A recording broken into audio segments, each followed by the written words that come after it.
May mga tao pinagagaling ng Diyos. May mga tao hindi pinapagaling ng Diyos. May pananampalataya naman. Because God chose what is better for you. Maraming tao nagpe-pray ng pera. Sinagot ba ni Lord? Oo. Nung magkapera, wala na kay Lord.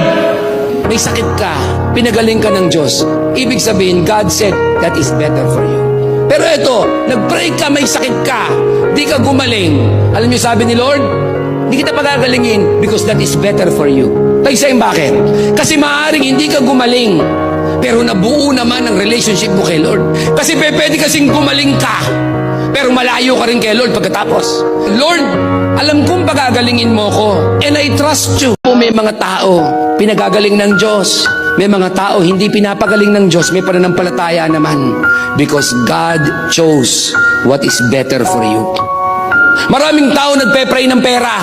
Sinagot ba ni